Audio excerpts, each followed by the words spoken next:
I'm Stuart Taylor. I'm a management consultant. I'm an associate director in the business advisory team with Arcadis. I don't remember a particular age or time, but I understand it emerged around nursery school, so 3 or 4. And so it must have been early in primary school. And I remember going to speech therapy at around that age. So certainly during primary school, I was aware I had a stammer. It was quite a small primary school, and I just don't remember anybody making anything of it. So it's interesting. It's only after you're exposed to, I guess, any kind of larger context that you start to think about, I've got a stammer, that must mean something. Well, it started when I went to the primary school, which was just over the fence at the bottom of the garden.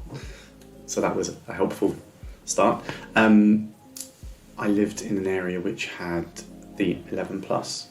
So I took that. I went to a grammar school in town and stayed on there to do A-levels, and then decided that I wanted to study geography at university. And so I managed to get a place at the University of Leeds studying geography, and learned a little bit about geography there, but also learned a lot about life and lots of different types of people, and lots of new experiences. And then not that long ago, just a few years ago, I decided to go back to formal education, studying international development. So that was an opportunity to blow the cobwebs off those parts of my brain that hadn't had that academic test for a long time.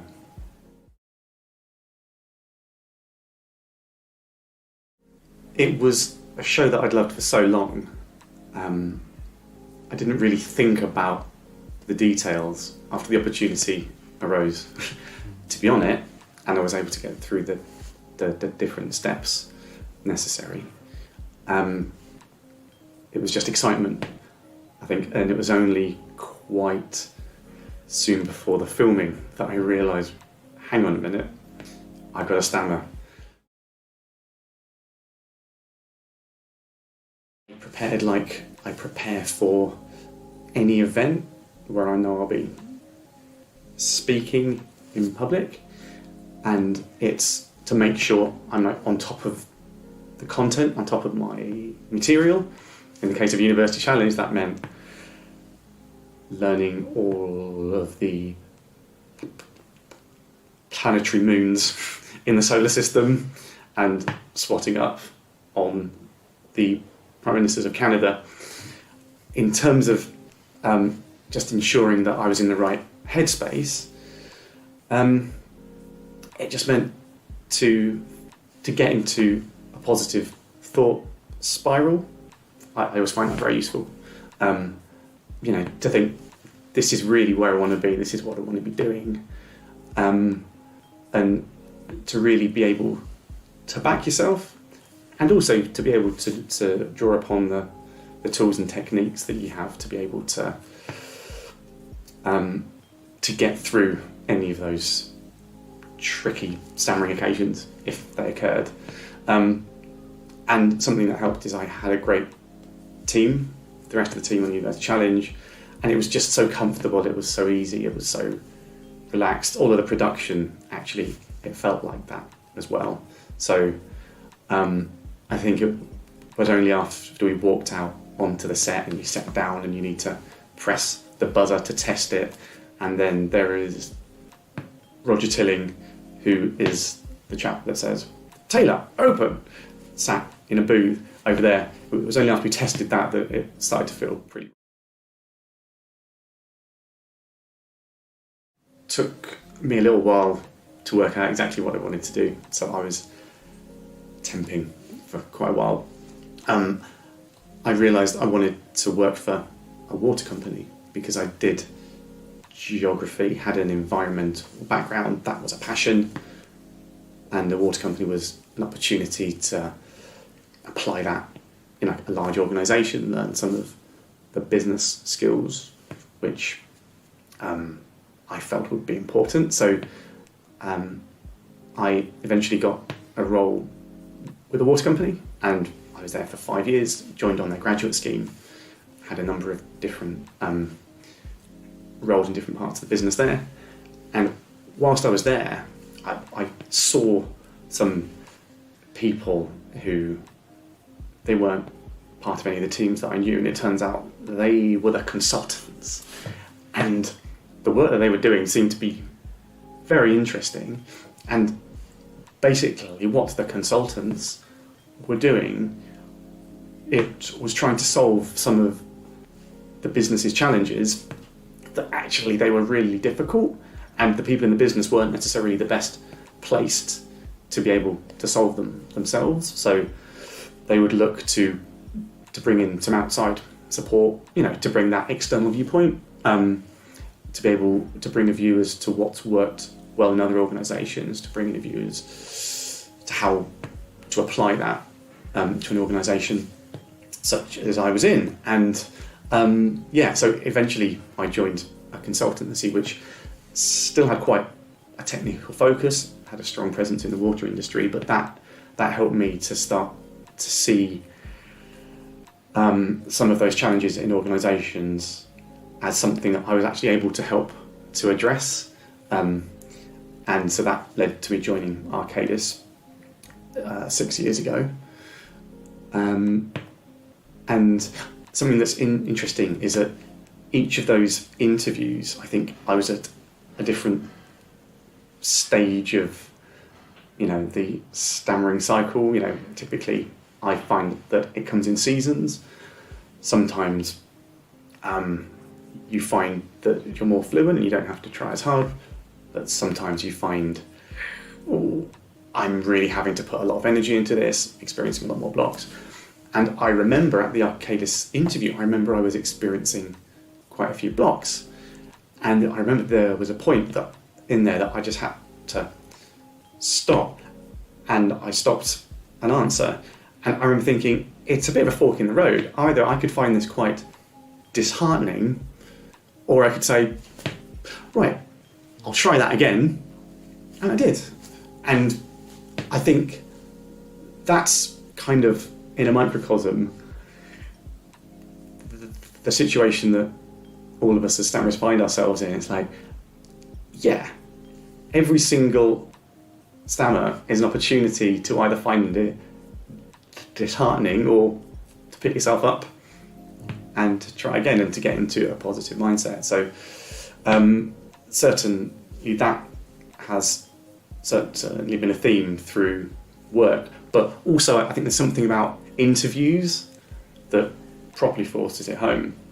And I think the great thing about now, as opposed to say 30, 20, even 10 years ago, is if as a stammerer you walk into an interview, or if it's online, it's like, that you've got the law on your side. And if it's an organisation that's worth working for, they will have a policy and they'll be shouting about it, that they have an inclusive culture. They will be falling over themselves to make sure that they can do everything they can to help you. And if they're not doing that, then you should probably have a think if that's really a company that it's okay to be curious about your own stammer and, to non-judgmentally just to really try things out, to test them, and to not always think of it in kind of negative terms. I know that's easy to say and hard to do, but I think I would say to my young self, I'm a curious person, and I think it would be great to be curious about it. Firstly, because that helps on a practical kind of level, and it helps you to manage the situations that you find yourself in, and think of approaches which might be appropriate, but kind of secondly because it is a fundamental part of you. So understand it, test it, start to embrace it.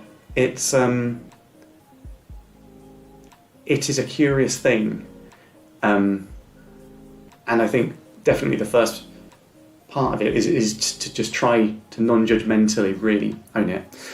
The second thing I'd say is some of the best communicators I've met have had a stammer. So yes, there may be blocks, yes, there may be elongated vowel sounds, yes, there may be tics, yes, there may be tension, but that's not where communication comes from. Communication comes from active listening, it comes from really understanding an audience, it comes from really generating empathy, it comes from tailoring the things that you say to the situation. It's not about a stammer. So it's not important in how great a communicator you are, except for how you feel about it. And it's a cliche, but it really shouldn't stop you doing anything. Some things, they might take a little bit longer, but through owning it in terms of yourself, then you're taking control, and also something you can take control of is situations. So you can educate people, even if it's just informing them, I have a stammer, so this might take a little bit longer than you're expecting. Fine. That's you taking control of it, and that can take the pressure off of you. It helps other people as well. Own it. I know that's easy to say. Well, no, you're right. It's the hardest thing to do. I mean, and it's taken me a number of decades to get there, but it's true. And I think, is it something that I was able to do, to own earlier on? Probably. But I came to it slightly later on. There is no reason why you shouldn't get your dream job because you've got a stammer. If you don't work hard enough, that might prove to be a reason. But yeah, it just means that you need to work out your route to it. And I've found openness around my stammer has really helped. Ever since I've done that, I've found I think a lot less about my stammer, I care a lot less about my stammer, and I found that it kind of helps other people as well. So that's allowed me to take control of a situation. So those are things that allow anybody to take control of a situation. The other thing I'd say is there are people that stammer in all workplaces, and I didn't know that until I went into them. And that's because it's not something a lot of people talk about. So as a consultant, I've had the opportunity to go into a lot of organisations, and in almost all those organisations, including airports, aviation companies, national government, local government, a number of private companies. If it's a large enough company, over 100 people, there are people that stammer in there. And so that's not something that you see unless you see inside. So there are stammerers out there. And I think that's kind of part of the challenge. It's to show that that's the case, because it is true. So there is nothing that you can't achieve that a person who hasn't got a stammer can. It's just a case of approaching it in your own way.